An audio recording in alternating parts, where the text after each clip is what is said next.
Hello and welcome to the second session. तो आज का जो हमारा थीम होगा वो होगा हमारा middle class vulnerability index and the savings debt paradox, है ना। तो यहाँ पे सिंपल सी मतलब यहाँ पे जो हम लोग डिस्कस करेंगे वो इतना ही करेंगे कि ये जो एक तरफ आप देखोगे इन्फ्लेशन की वजह से जो परेशान में है वो है आपका मिडिल क्लास, है ना।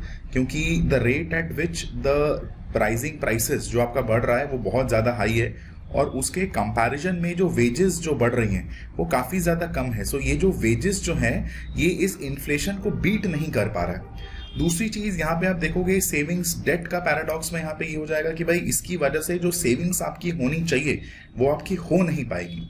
तो जब हो नहीं पाएगी तो you will always be relying on credit, है ना। और उसके बाद अभी हम माइक्रो क्रेडिट एप्स के बारे में बात करेंगे जिसमें आप देखोगे कॉन्सेप्ट निकल के आएगा कि बाय नाउ पे लेटर टाइप का।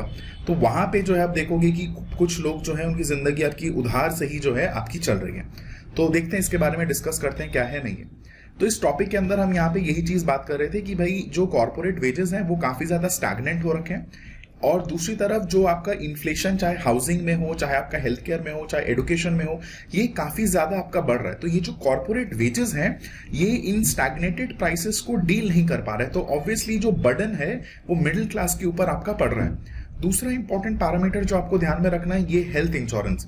अगर किसी के पास ये हेल्थ इंश्योरेंस नहीं है एंड इनकेस उसका हॉस्पिटलाइज्ड एक्सपेंस बढ़ जाता है तो उसकी जो कमाई हुई मे बी 1 साल की सेविंग या 2 साल की सेविंग्स या 6 महीने की सेविंग एक शॉट में जो है ये आपका बाहर निकल के आ जाता है। तो ये हमें कुछ इसके बारे में मतलब these are the problems that is being faced by the your middle class families.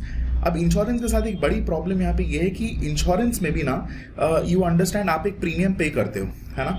आप एक प्रीमियम पे करते हो but as the health care facilities का आपका रेट बढ़ेगा तो प्रीमियम के चार्जेस भी जो हैं वो भी आपके बढ़ते चले जाएंगे।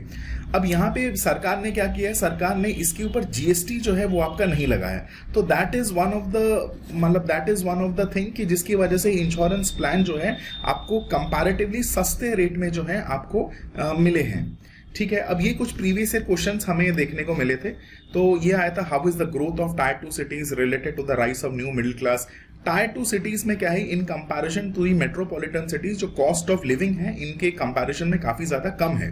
और यहाँ पे जो क्योंकि अब यहाँ पे कम है तो यहाँ पे जो सेविंग्स का जो रेट है कंपैरेटिवली आपका हाई है। सो बहुत सारे लोग जिनका those who can do online businesses and all they have shifted to the tier 2 cities with this hope that हमारा सेविंग्स का जो परसेंटेज होगा वो आपका बढ़ जाएगा। क्योंकि metropolitan cities you talk about Bangalore, you talk about Mumbai, तो इन सब एरियाज में मतलब एक good amount of your salary goes into rent, खाना पीना, उसके बाद योर इलेक्ट्रिसिटी। तो बेसिक नीड्स में ही जो है आपका इतना पैसा चला जाता है कि जो सेविंग्स का जो परसेंटेज होता है वो काफी मिनिमल होता है। फिर आप देखोगे सेकंड क्वेश्चन आया कि increase national wealth did not result in the equitable distribution of benefits created only some enclaves of modernity. अब जैसे आप देखोगे इसका मतलब यहाँ पे है कि भाई लोगों ने पैसा कमाया है और जो अर्बन एनक्लेव्स आपके बन गए हैं, मतलब ये कि मतलब आप देखोगे इस वाले एरिया में अगर आप जाओगे तो इस वाले एरिया में जो फ्लैट और जो घर के जो प्राइसेस हैं इट इज टू हाई। तो it is not possible for the middle class to buy a flat in these areas. Example अगर आप दिल्ली एनसीआर का गुड़गांव वाला रीजन है या नोएडा वाला रीजन है तो वहां पे आप जो है एक फ्लैट आप खरीदोगे it will cost you somewhere around 2 to 3 CR। तो मिडिल क्लास के लिए इन सब एरियाज में जो घर लेना होता है that becomes a very big challenge. Second आप देखोगे inequality in the ownership of the resources one of the major causes of the poverty. तो इनइक्वालिटी की वजह से आपका पॉवर्टी आता है, पॉवर्टी की वजह से इनइक्वालिटी आपका आता है। This is the paradox of poverty, है ना। अब इनइक्वालिटी, अब अगर आप गरीब हो तो कहीं ना कहीं रिसोर्सेज की कमी होगी और जब रिसोर्सेज की कमी होगी तो आपके कंजम्पशन पैटर्न जो होंगे उस हिसाब से होंगे। आपका हेल्थ केयर के ऊपर इंपैक्ट पड़ेगा, आपके एडुकेशन के ऊपर आपका इंपैक्ट पड़ेगा। तो ओवरऑल अगर हम चीजों को समझे कि मिडिल क्लास जो है सबसे पहले उसकी फाइनेंशियल सेविंग्स जो है वो काफी ज्यादा कम हो गई है बिकॉज इन्फ्लेशन की वजह से जो बेसिक सर्विसेज की जो बेसिक सर्विसेज का जो खर्चा है वो काफी ज्यादा हाई हो गया। दूसरा ये है कि यहाँ पे हमें देखने को मिलता है क्या, अनसिक्योर्ड डेट। अब यहाँ पे इनसिक्योर डेट का मतलब जैसे कि मैं वो जो ऐप के बारे में बात कर रहा था, अगर आप यही लोन अगर आप SBI या नॉर्मल बैंकिंग चैनल से लोगे इनके इंटरेस्ट रेट कंपैरेटिवली कम होता है पर यहाँ पे आपको लोन की फैसिलिटी इतनी आसानी से मिलेगी नहीं। जबकि इन एप्स में हाई इंटरेस्ट रेट आपको दिया जाएगा और इनमें जो लोन की अवेलेबिलिटी होगी काफी ज्यादा इजी होगी। तो ऑटोमेटिकली मिडिल क्लास जो है ये अनसिक्योर्ड डेब्ट के ट्रैप में जो है आपका फंस जाता है। उसके बाद आप देखोगे कि जो सरकारी स्कीम्स हैं, है ना, सरकारी बेनिफिट्स जो हैं, अब फॉर एग्जांपल आप देखोगे रिजर्वेशन का क्राइटेरिया। अगर हम रिजर्वेशन के क्राइटेरिया में समझे तो हमें समझ में आएगा कि भाई ओबीसी को मिला हुआ है आपका 15%, है ना। उसके बाद आपके एसटी को मिला हुआ है 7.5%। फिर आप देखोगे ये हो गया आपका एससी को मिला हुआ है आपका 15%। फिर आप देखोगे ईडब्ल्यूएस, तो ईडब्ल्यूएस को जो है हमने रखा है जनरल की कैटेगरी में ही, मतलब ये क्लासिफिकेशन आपका जनरल से, अब बाकी का जो जनरल होगा वो हो जाएगा आपका 40.5%। अब सवाल यहाँ पे ये है, आपने ईडब्ल्यूएस के लिए तो 10% आपका दे दिया, तो अगर हम जनरल को माने कि अगर जनरल का स्ट्रैटिफिकेशन ये है, तो ये वाला जो ग्रुप है जो कि among the general they are economically weak, आपने उसको तो ईडब्ल्यूएस का वो दे दिया है। But what about these people जो इनके जस्ट ऊपर में आते हो, तो going by the logic they don't fill in the EWS का क्राइटेरिया। तो इसका मतलब अगर ईडब्ल्यूएस का क्राइटेरिया वो फुलफिल नहीं कर रहे तो उनको रिजर्वेशन का फायदा या गवर्नमेंट स्कीम्स एंड प्रोग्राम्स का फायदा जो है आपको देखने को नहीं मिलेगा। तो ये भी आपको एक देखने को मिलेगा कि जो लोअर इनकम ग्रुप है ना, तो बहुत सारे प्रोग्राम्स और स्कीम्स के अंदर इनको एक्सक्लूड करके रखा हुआ है ना, तो जिसकी वजह से वेलफेयर सेफ्टी नेट उनको नहीं मिला हुआ है। फिर एक स्टेटस का फ्रस्ट्रेशन आपको देखने को मिलेगा कि क्योंकि इसी लूप में रह के जो है रिसोर्सेज, मतलब यही वही वाला लूप है कि on one hand you are paying taxes to the government, आप डायरेक्ट टैक्स भी पे कर रहे हो, आप इनडायरेक्ट टैक्सेस भी पे कर रहे हो। बट द प्रॉब्लम इज कि कल को जब आपकी जॉब चली जाएगी, इस government is going to help you with some unemployment allowance? Answer is no. तो ये चीजें जो हैं, और इसका लास्ट साइकोलॉजिकल इंपैक्ट क्या पड़ता है भाई? सुसाइड, है ना। इसका बेस्ट शॉर्टकट जो बहुत लोगों को मिलता है वो है सुसाइड। तो इसी बात पे हमारा क्वेश्चन है आज का। The Indian middle class is increasingly caught in the vulnerability matrix characterised by declining financial savings, क्योंकि भाई कॉस्ट ऑफ लिविंग काफी हाई हो गई है, और राइजिंग हाउस होल्ड डेट, और आपका डेट जो है वो आपका बढ़ गया है। Critically examine the socio economic factors को हम देखेंगे, and how does this current welfare structure leave this demographic structurally excluded. तो सबसे पहले हम लोग बात करेंगे कि भाई थोड़े से वल्नरेबिलिटी मैट्रिक्स को हम लोग देख लेंगे। We can write it, the Indian middle class is currently caught in a vulnerability matrix. This is evident as net household savings have dropped. और ये जो डेटा है, अब ये जैसे फॉर एग्जांपल 5% ऑफ जीडीपी है, तो यहाँ पे मैंने आपका रिसोर्स नहीं लिखा, तो यहाँ पे simply you can write is according to economic survey. तो आप इसको इस तरीके से भी जो है आपने इस पर्टिकुलर डेटा को क्रेडिबिलिटी आपने ऐड करवा ली वाइल राइटिंग की, हाँ, according to economic survey this has been a historic low, while the unsecured personal loans are rising sharply. ठीक है, अब इसकी वजह से आपको क्या देखने को मिलता है? के शिफ्ट इकोनॉमिक रियलिटी, मतलब एक तरफ अमीर और अमीर होता जा रहा है, रिच और रिच होता जा रहा है, और पुअर आपका और पुअर होता जा रहा है, और दोनों के बीच में जो है आपका ये gap is actually leading to inequality. ये आपका, आई थिंक ये आपको क्लियर जो है आपको हो जाना चाहिए। तो मिडिल इनकम फैमिली, जैसे कि मैंने कहा कि they face real stagnant incomes on one side and high expenditure inflation on the other side. तो सेविंग्स का जो यहाँ पे जो सेविंग्स का जो रेट है that has actually gone down, है ना। और यहाँ पे एक वाला पॉइंट यहाँ पे ये है कि ये जो कहाँ पे ये जो स्टेटस फ्रस्ट्रेशन का मतलब ये है कि भाई कमाई होगी चवन्नी की, खर्चा करेंगे लाखों का, है ना। तो क्योंकि भाई दिखाना भी है कि स्टेटस अपना उस लेवल का है, तो इसके चक्कर में भी जो है lot of that comes into picture. ठीक है, तो सोशियो इकोनॉमिक फैक्टर्स आपके क्या क्या हैं जो आपके इस पैराडॉक्स को ड्राइव कर रहा है?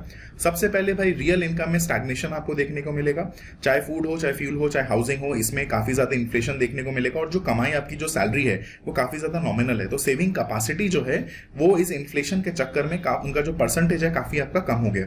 दूसरा है कि भाई ओवर कमर्शियलाइजेशन ऑफ सर्विसेज, आप देखोगे पब्लिक स्कूल्स और हॉस्पिटल्स की हालत आपको भी पता है, मुझे भी पता है। तो आप नहीं चाहोगे कि भाई आपका बेटा या बेटी जो है वो पब्लिक स्कूल में पढ़े या आप गवर्नमेंट हॉस्पिटल में जाओगे। The moment you enter into the private sector, वहां आपकी जो सर्विसेज हैं वो आपकी काफी ज्यादा एक्सपेंसिव है। और बहुत बार ऐसा हुआ है कि अगर आपके पास insurance as a safety net अगर नहीं है, तो आपकी जो पूरी की पूरी जो सेविंग्स है वो एक शॉट में निकल के जो है आपको ये गरीब बना सकती है।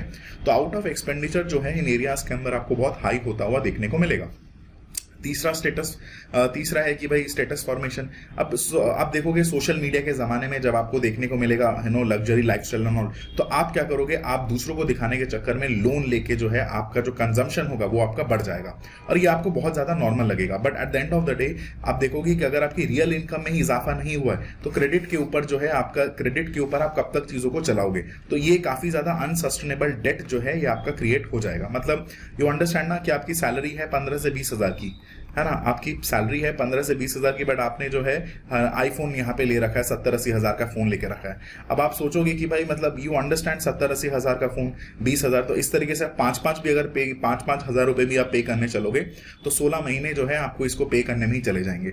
तो एज सच आपका जो कोई इन्वेस्टमेंट प्रॉपर हो नहीं रहा है ना, बट आपका जो पैसा जो है वो किस में जा रहा है, आपका पैसा जा रहा है क्रेडिट को उतारने में। तो आपकी रियल परचेसिंग पावर में कोई इजाफा हो नहीं रहा है। सेकंड, आप देखोगे बाय नाउ पे लेटर का कॉन्सेप्ट यहाँ पे ये है कि भाई जो हाई इंटरेस्ट लोन्स हैं काफी आसानी से मिल जाएगा, है ना, और जब आसानी से मिल जाएगा तो भाई मतलब यूजुअली आप देखोगे ये जो कॉन्सेप्ट था उधार लेने वाला, ये तभी होता था इमरजेंसी के टाइम पे, पर अभी इन क्रेडिट कार्ड की या माइक्रो क्रेडिट की वजह से जो है आपको मतलब चंद 2 मिनट में 3 मिनट में जो है आपको लोन्स यहाँ पे मिल जाएंगे। तो ये और इनके लोन्स के जो रेट्स होते हैं काफी ज्यादा हैवी होते हैं, तो that makes it very unsustainable कि भाई पैसा एक्चुअली अकाउंट में नहीं है, बट क्रेडिट फैसिलिटी अवेलेबल है, तो they buy it. Second is inflationary pressures और डिस्क्रिशनरी इनकम। तो इन्फ्लेशनरी प्रेशर्स, डिस्क्रिशनरी इनकम का मतलब क्या है कि भाई आपकी जो सैलरी है, डिस्क्रिशनरी इनकम का मतलब है कि आपकी जो सैलरी है प्लस माइनस जो आप टैक्स देने के बाद जो आपका बचता है, that is your disposable income. तो सैलरी, तो आप देखोगे कि सैलरी आपकी मिनिमम है, टैक्सेस के रेट्स आपके ज्यादा हैं, तो जिसकी वजह से जो आपका डिस्पोजेबल इनकम आपका एक्चुअली में बचता है वो काफी ज्यादा आपका बचता है। सिंपल सा आप यहाँ पे देखोगे constant price rise in basic goods leave very disposable surplus which used to be the main source of the middle class, recent spike in fuel and edible oil. अब आप एक तरफ यहाँ पे आप टैक्सेस पे कर रहे हो, है ना, अब दूसरी तरफ मान लो कि you are travelling from let's say Delhi to Jaipur. अब दिल्ली अब जो आप टैक्स का पैसा दोगे तो भाई उससे जो आपका इंफ्रास्ट्रक्चर बिल्ड होगा कि नहीं होगा।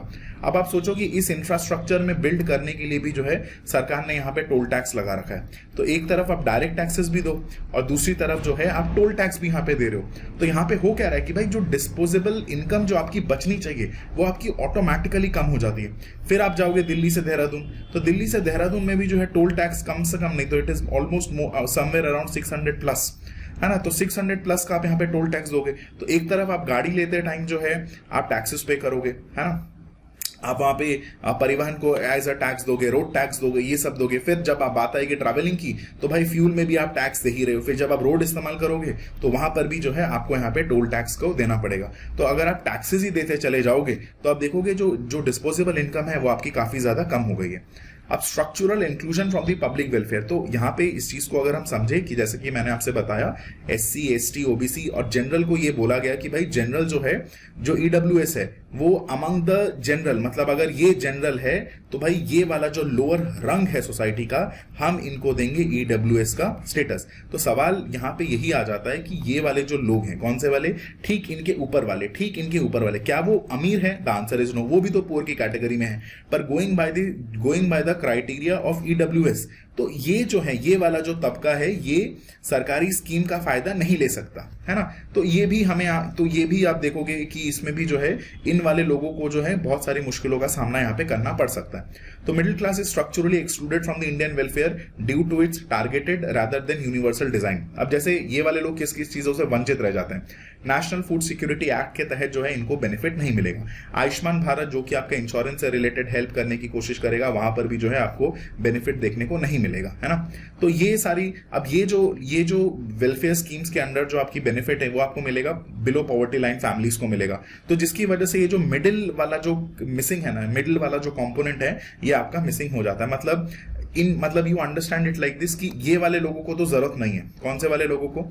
ऊपर वाले एलाइट लोगों को, तो इनको तो जरूरत नहीं है ना, यहां तक तो कोई जरूरत नहीं है, इनको आपने बचा के रखा है, मतलब इनको you have given the benefit. तो पिस कौन जाता है? पिस आपका जाता है ये वाला जो कि आपका एक्चुअली में मिडिल क्लास फैमिली से बिलोंग करता है। रिच वालों को जरूरत नहीं है, पुअर वालों को आपने दे रखा है, middle class has been excluded, ठीक है। Second is taxation versus benefit asymmetry. मतलब सिंपल सा है कि बाहर के देशों में आप देखोगे कि भाई आप टैक्सेस दोगे तो टैक्सेस दोगे इस सोच के साथ कि यार कल को मेरी अगर जॉब चली जाएगी तो भाई सरकार will take care of it, इसलिए लोग यहाँ पे टैक्स चोरी भी करते हैं। कुछ लोग का ये है कि भाई टैक्स देना बहुत जरूरी है, बिल्कुल देना जरूरी है, but at the end of the day अगर if I am paying taxes to the government, कल को अगर मेरी जॉब चली जाती है, किसी की भी जॉब चली जाती है, तो क्या गवर्नमेंट मेरा ख्याल रखेगी? The answer is no. तो अगर नहीं है तो भाई फिर ये टैक्स का फिर मैं क्यों दूं टैक्स?